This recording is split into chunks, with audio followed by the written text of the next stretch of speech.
Hello, all my brothers and sisters, family, friends, anybody who wants to watch and learn. Welcome to our channel, Learning the Holy Bible Together. And I just want to ask you to continue to pray for my son Timothy. They won't let him have his hearing aids while he's in jail, which is against our human function and the Constitution or rights. And so,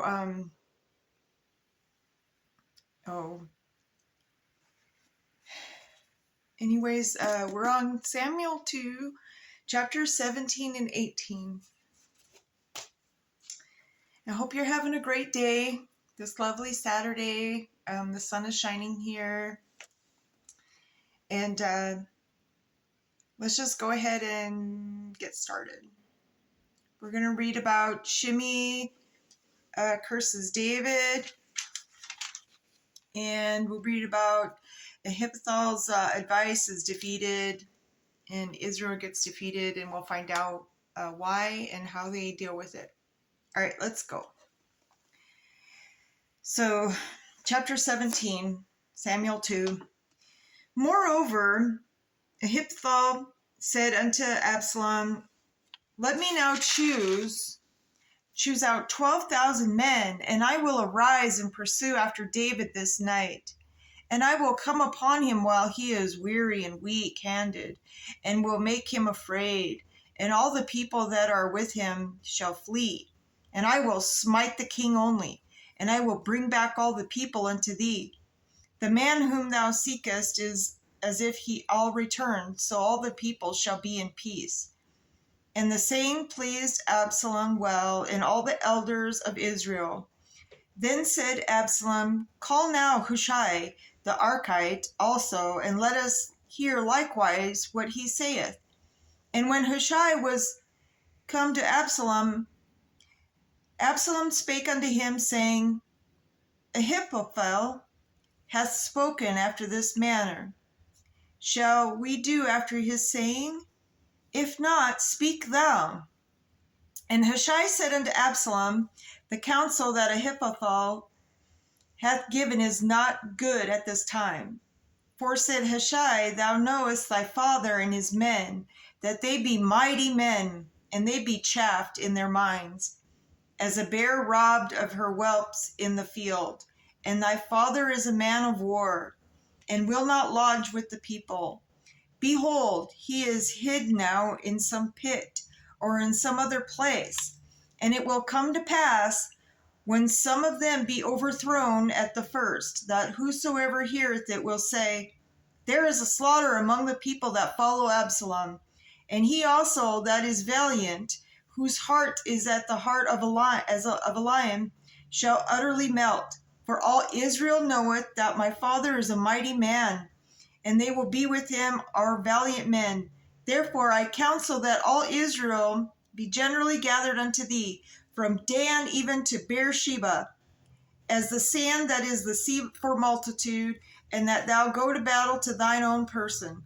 So shall we come upon some place where he shall be found, and we will light upon him as the dew falleth on the ground. And of him and all of the men that are with him, there shall not be left so much as one. Moreover, if he be gotten into a city, then shall all Israel bring hopes to that city, and we will draw it into the river unto there be not one small stone found there. And Absalom and all the men of Israel said, The counsel of Hushai the Archite is better than the counsel of Ahithophel, for the Lord hath appointed to defeat the good counsel of Ahithophel, to the intent that the Lord might bring evil upon Absalom. Then said Hushai unto Zadok and Abiathar the priest, Thus and thus Ahithophel counsel Absalom and the elders of Israel, and I have counseled. Now therefore send quickly and all David, saying, Lodge not this night in the plains of the wilderness, but speedily pass over. lest the king be swallowed up, and all the people that are with him. Now Jonathan and Ahimaaz stayed in Enrogel, for they might not seem to come into the city. And wench went and told them, and they went and told King David. Nevertheless, a lad saw them and told Absalom, but they went and both of them away quickly, and came to a man's house in Bahurim, which had a well in his court, whither they went down, and the woman took and spread a covering over the well's mouth, and spread ground corn thereon, and the thing was not known. And when Absalom's servants came to the woman to the house, they said, Where is Ahimaaz and Jonathan? And the woman said unto them, They be gone over the brook of water. And when they had sought and could not find them, they returned to Jerusalem.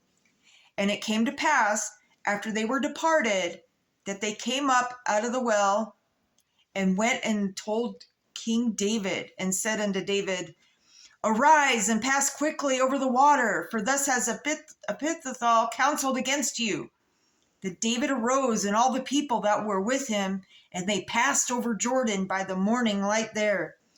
Lacked not one of them that was not gone over the Jordan.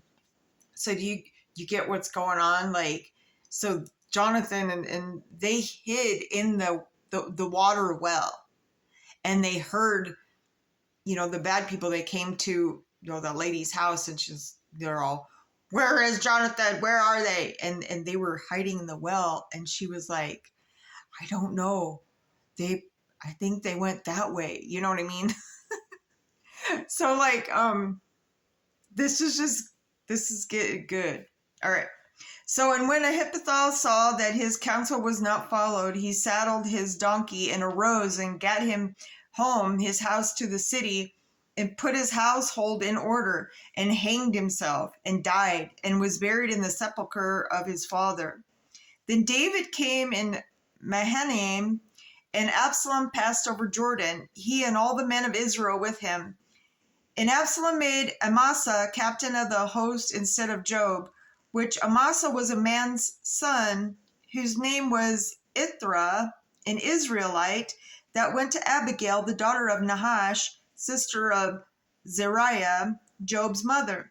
So Israel and Absalom pitched in the land of Gilead, and it came to pass, when David was come to Mahanaim, that Shobi, the son of Nahash of Rabbah, and the children of Ammon, and Machir, the son of Amiel, and Lodabar, and Barzillai, the Gileadite of Rogelim, brought beds and basins, and earthen vessels, and wheat and barley, and flour, and parched corn, and beans, and lentils, and parched pulse, and honey, and butter, and sheep, and cheese of kine. So, they made cheese from cow's milk. That's what cheese of kine means. For David and for the people that were with him to eat, for they said, The people is hungry and weary and thirsty in the wilderness. All right, let's jump into 18. And David numbered the people that were with him, and set captains of thousands and captains of hundreds over them. And David sent forth a third part of the people under the hand of Joab, and a third part under the hand of Abishai, the son of Zeruiah, Job's brother, and a third part under the hand of Ittai, the Gittite. And the king said unto the people, I will surely go forth with myself also. But the people answered, Thou shalt not go forth, for if we flee away, they will not care for us neither. If half of us die, will they care for us? But now thou art worth 10,000 of us. Therefore now it is better that thou secure us out of the city. And the king said unto them, What seemeth you best I will do? So basically, what do you want me to do? He's basically like, can't you take care of yourself? Or it's probably what he's thinking. That's how it's reading. Anyways. And the king stood by the gate side, and all the people came out by hundreds and by thousands. And the king commanded Joab and Abishai and Ittai, saying, Deal gently for my sake with the young man, even with Absalom, And all the people heard when the king gave all the captains charge concerning Absalom. So the people went out into the field against Israel, and the battle was in the wood of Ephraim, where the people of Israel were slain before the servants of David. And there was there a great slaughter that day, 20,000 men. For the battle was there scattered over the face of the country, and the wood devoured more people that day that the sword devoured. And Absalom met the servants of David, and Absalom rode upon a mule, and the mule went over under the thick boughs of a great oak, and his head caught hold of the oak, and he was taken up between the heaven and the earth, and the mule that was under him went away. So it was like the mule kind of hung him. You know what I mean? Like the mule went over by the oak tree and got caught, between it. And so kind of, that was bad. And a certain man saw it and told Job and said, "Behold, I saw Absalom hanged in an oak." See, he was hung. The mule ran into the tree or whatever, and Absalom got hung, and they say gave up the ghost, or that's how they say that they died. And Job said unto the man that told him, "And behold, thou sawest him, and why didst thou not smite him there to the ground? And I would have given thee 10 shekels of silver and a girdle." And the man said unto Job, "Though I should receive 1,000 shekels of silver in mine hand, yet would I not put forth mine hand against the king's son. For in our hearing the king charged thee and Abishai and Ittai, saying, Beware that none touch the young man of Absalom. Otherwise I should have wrought falsehood against my own life. For there is no matter hid from the king, and thou thyself wouldst have set thyself against me." Then said Job, "I may not tarry thus with thee." And he took 3 darts in his hand and thrust them through the heart of Absalom, while he was yet alive in the midst of the oak. And 10 young men that bare Job's armor compassed about the smote Absalom and slew him. And Job blew the trumpet, and the people returned from pursuing after Israel, for Job held back the people. And they took Absalom and cast him in a great pit in the wood, and laid a very great heap of stones upon him. And all Israel fled every one in the tent. Now Absalom in his lifetime had taken and reared up for himself a pillar, which is in the king's dale, for he said, "I have no son to keep my name in remembrance." And he called the pillar after his own name, and it is called unto this day Absalom's place. Then said Ahimaaz, the son of Zadok, "Let me now run after the bear king tidings, how that the Lord hath avenged him in his enemies." And Job said unto him, "Thou shalt not bear tidings this day, but thou shalt bear tidings another day. But this day thou shalt bear no tidings, because the king's son is dead." Then said Job to Cushi, "Go tell the king what thou hast seen." And Cushi bowed himself unto Job and ran.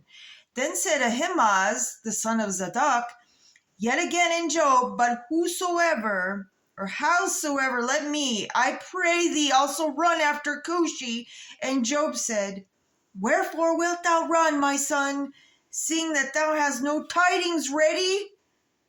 But howsoever, said he, "let me run."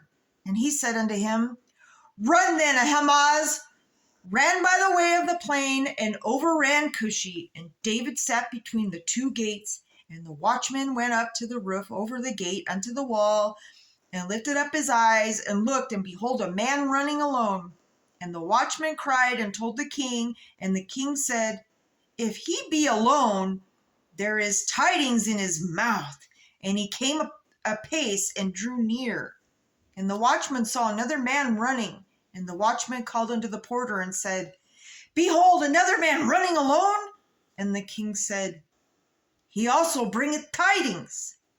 And the watchman said, Methinketh the running of the foremost is like the running of Ahimaaz, the son of Zadok. And the king said, He is a good man, and cometh with good tidings. And Ahimaaz called and said unto the king, All is well. And he fell down to the earth upon his face before the king, and said, Blessed be the Lord thy God, which hath delivered up the men that lifted up their hand against my lord the king. And the king said, Is this the young man of Absalom safe? And Ahimaaz answered, When Job sent the king's servant and me thy servant, I saw great tumult, but I knew that it was. And the king said unto him, Turn aside and stand here. And he turned aside and stood still. And behold, Cushai came, and Cushai said, Tidings, my lord the king, for the Lord hath avenged thee this day of all of them that rose up against thee. And the Lord said unto Cushai, Is this young man Absalom safe? And Cushai answered, The enemies of my lord the king, and all that rise against thee to do thee hurt, be at that young man is. And the king was much moved, and went up to the chamber over the gate, and wept.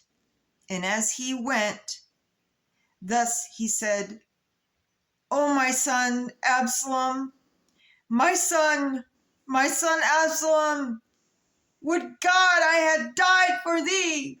O Absalom, my son, my son! So he was saying, he was crying for his son Absalom who died, that he's saying he would have rather have died so that his son could live. So that's what we basically do as Christians. We are the elites. We are God's children. We are Heavenly Father's children. We are the elites. You know, Satan and his minions are jealous of us. They only wish they could be like us. We have to remember, brothers and sisters, we have the power. It's we the people. So on that note, remember to always put God first. God is moving. God is patiently waiting for the lost people to wake up and reach out to him and repent. And that's what we do. But God uses us to get things done. And it's God's timing. We just have to be ready and always have our spiritual armor built up. And then, God does the rest. And so on that note, I hope each and every one of you have a great weekend. And don't forget to stop and just take a breather and smell the roses. But I'm in this fight. God chose us to be alive at this time. And so, to be continued. I'll see y'all Monday.